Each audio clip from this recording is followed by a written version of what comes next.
This is how you take full advantage of your insulin sensitivity and insulin resistance depending on the time of day. You want to eat to match your insulin sensitivity state. If you're more insulin sensitive, have more carbohydrates, have less fat. If you're more insulin resistant at a certain point throughout the day, have more protein, have more fat, have less carbs. The main idea here is you want to have all of your carbohydrates, if you can, in the pre, intra, and post-workout setting. And then in those meals at the end, like your last meal of the night and your first meal in the morning, you're going to have high fat, high protein, no carbs. Try to limit the carbohydrates in the farthest meals that are away from your workout.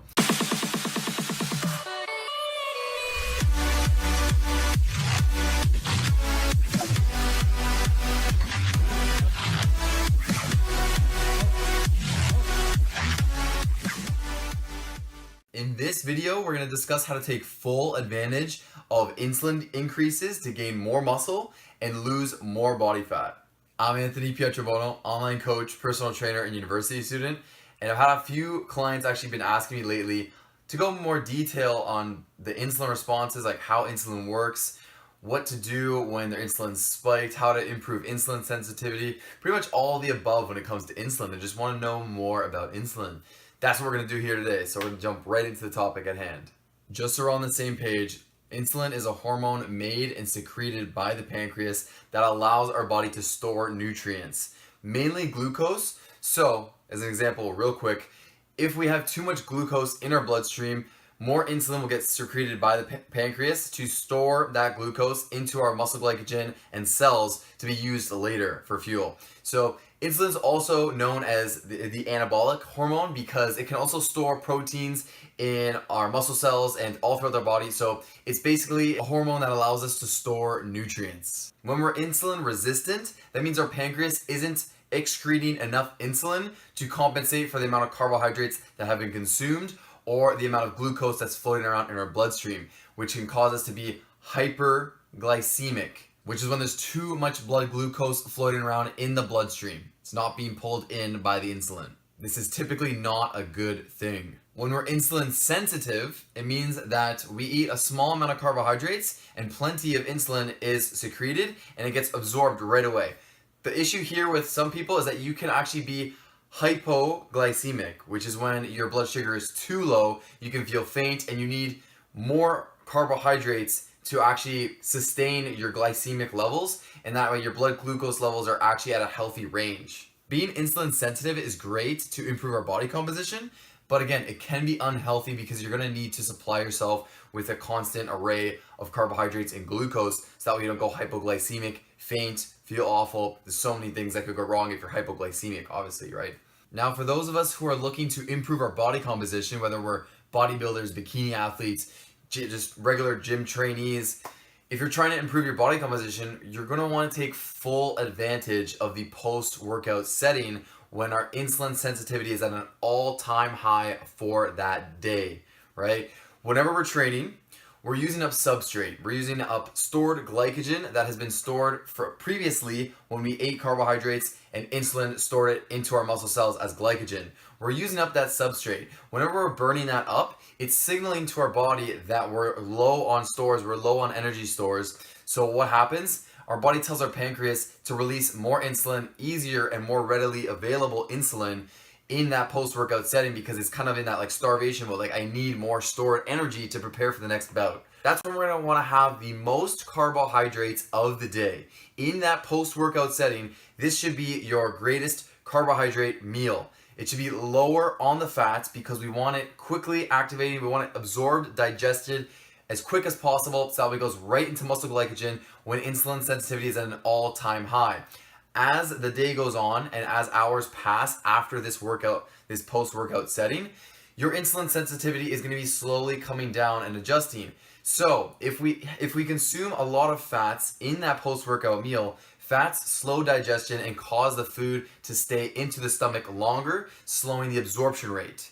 We don't want that because we want to take full advantage when insulin sensitivity is at an all-time high immediately post-workout. That's how our nutrients are going to be most likely partitioned into muscle glycogen rather than fat cells, okay? So post-workout meal will want to be the highest carbohydrates, lower on the fats, lower on the fiber so it doesn't, again, take longer to digest, and moderate to high protein so that way that insulin response is going to pull the carbs and the protein into the muscle cells for repair and for glycogen storage. So that's what you want to do. Take full advantage of that high carbohydrate meal in the post-workout setting. Ideally within 60 to 120 minutes post-workout, but this varies depending on what your intra-workout fuel was like, and also varies depending on how big your pre-workout meal was and how close your pre-workout meal was to this post-workout meal. Disclaimer, if you consume intra-workout carbohydrates and protein, that serves as your post-workout meal, and there's absolutely no rush to get nutrients in the post-workout setting, because that intra-workout shake is going to be fueling you, acting as that quick absorbing carbohydrate and protein source. Now, to make sure our workouts are optimal, you want to maintain a steady blood glucose level. How do you do that? You consistently consume glucose so that way your body is in a consistently hyperglycemic state. If we can maintain a higher blood glucose throughout our workout, then we can get more energy, more fuel, more focus into each rep and actually train harder. It's when our glucose drops, or if it spikes and goes up and down, that's when we run into issues, and that's when workout performance can be impaired. So again, steady, slightly higher elevated blood glucose level is going to ensure we are performing at our best. We do that with an intra-workout carbohydrate fuel source like a highly branched cyclic dextrin, carbolin. There's a few, a dextrin even, there's a few that are a higher molecular weight that are going to be really easy on the stomach. They're going to get absorbed within 15 minutes and ensure that we're keeping our blood glucose in an elevated state. If we don't have an intra-workout supplement and we have our pre-workout carbohydrate meal, our blood glucose level is going to start to drop as the workout goes on. If it starts dropping, that's when we're going to start feeling the fatigue, and that's when it's going to set in. So again, these sips of like a highly branched cyclic dextrin, or even like a Gatorade if you don't have as much money, something that's a quick acting, just have sips like consistently, because this is the key. If you don't have sips consistently, your blood sugar is going to crash quick, because these are very quick acting carbs. All right, you'll notice you'll feel very hypoglycemic if you drink, let's say, your highly branched cyclic dextrin right before your workout and then train.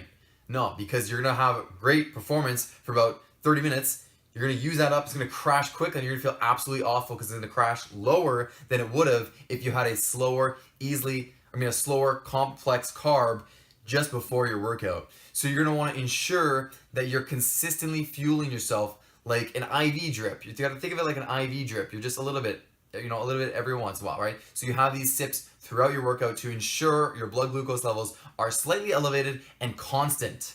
That's how you'll ensure you get the most out of your workout. In that pre-workout meal, ideally, you'll want to have a slightly slower digesting carbohydrate 60 minutes before your workout. Reason being is if you have a sugary carbohydrate right before your workout, you might run into the same issue. It depends on the person, because everyone digests and utilizes carbohydrates differently, especially different carbohydrates. So it varies from person to person. I've noticed, as a general rule of thumb, if you have something with fructose or high in sugar directly before your workout, it's going to go good for 30 minutes, maybe even an hour, and you'll crash hard after that. If you have an intra-workout fuel source, that's totally fine then, because you're going to be constantly sipping. So that's the case. You can have a high sugar meal before and then have your highly branched cyclic dextrin during, or your Gatorade during. All right. If you don't have an intra-workout supplement, you'll want to have a carbohydrate like a sweet potato, oatmeal, brown rice. These are lower on the glycemic index. Low glycemic foods mean that these foods do not spike as high. If they don't spike as high on your blood glucose level, then they're not going to drop as low, right? So you have much more of a stable, slower release. Another pro tip, if you're having that pre-workout meal, if it's going to be 60 minutes, 2 hours before your workout, then you're going to want to include some fats in that pre-workout meal to slow the digestion. That's going to slow the release of the blood glucose, maintaining a stable blood glucose throughout the workout. Good pre-workout meal could be chicken, avocado, and rice. If you have chicken, avocado, and rice, you've got some of those fats to slow the release of the glucose from that rice, and you've got the protein in there to limit muscle breakdown, protein breakdown during that workout that's coming up. especially if it's 90 minutes, 2 hours after that meal. You're definitely gonna wanna have some fats in there. The avocado is perfect. Chicken, avocado, rice, perfect meal for 90 minutes pre-workout. Now, if you're training later on in the day, the entire day before that workout session, your insulin sensitivity is not spiked. It's not in any special zone. So you're gonna wanna consume minimal carbohydrates before the workout up until that pre-workout meal. Your breakfast should be an all fat, all protein meal. You don't want to have many or if any carbohydrates in your first meal if you train later on, let's say 4 p.m. Your first meal, if you're waking up at 8 a.m., you're having that meal, have something like eggs and avocado. High fat, high protein, no carbs. The only carbs are from the fiber in the avocado. This is to ensure that you don't spike your insulin. You don't want to spike your insulin because you're not in an insulin sensitive state.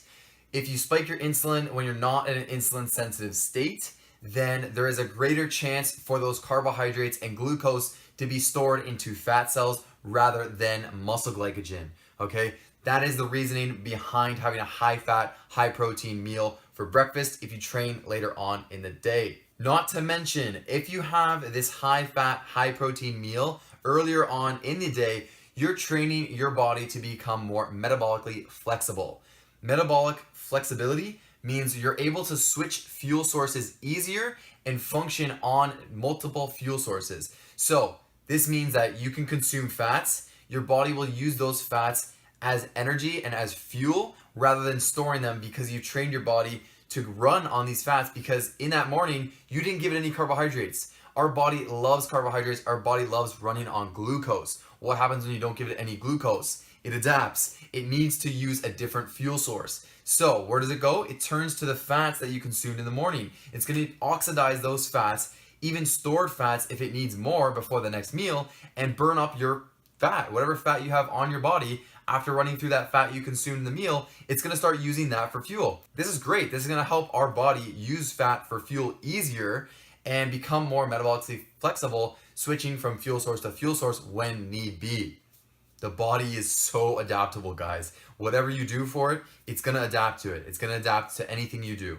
This is how you take full advantage of your insulin sensitivity and insulin resistance depending on the time of day. You want to eat to match your insulin sensitivity state. If you're more insulin sensitive, have more carbohydrates, have less fat. If you're more insulin resistant at a certain point throughout the day, have more protein, have more fat, have less carbs. The main idea here is you want to have all of your carbohydrates, if you can, in the pre, intra, and post-workout setting. And then in those meals at the end, like your last meal of the night and your first meal in the morning, you're going to want to have high fat, high protein, no carbs. Try to limit the carbohydrates in the farthest meals that are away from your workout. Let's use a case study as an example. Let's say you're someone who works out at 4 p.m., you wake up at 7 a.m., and you have 5 meals throughout the day. You're gonna have a high fat, high protein breakfast. Then later you're gonna have your second meal of the day, let's say around 12 o'clock. Again, you're gonna wanna keep it as a high fat, high protein meal. Now later we're gonna come across to our third meal. This is gonna be our pre-workout meal. We're gonna wanna have very high carbohydrates, moderate protein, and low to moderate fat. Then we're gonna have our post-workout meal, which is gonna be meal 4. We're gonna wanna have high carbohydrates, pretty much all of them, the rest of our carbohydrates if we can, very low fat, low fiber in those carbohydrates, something like a white rice, and a protein like a chicken because it's gonna have lower fat, or tuna, or tilapia. The final 5th meal of the night is gonna be our meal before bed around 8 p.m. We're gonna wanna have high fat, high protein, no carbs. See what we're doing here? All of the carbohydrates before your workout and after your workout. The meals on the ends, we're gonna wanna have high fat, high protein to take full advantage of our insulin spikes and our insulin drops, so that way we don't put on any unnecessary fat gain, and that way we actually also optimize our gym performance, optimize nutrient partitioning, and more importantly, keep off all of that fat. We don't want more fat. We wanna optimize our workouts and gain more muscle quicker. That's gonna conclude the video. I hope you guys really found some value from this. I hope it was a good explanation of how to actually go about structuring your day, structuring your nutrition, depending on when you train, how you train, all the above. So if you guys did find some value from this video, if you guys enjoyed it, please give me a thumbs up. It really helps the channel out. And I'll see you guys in that next video. Peace.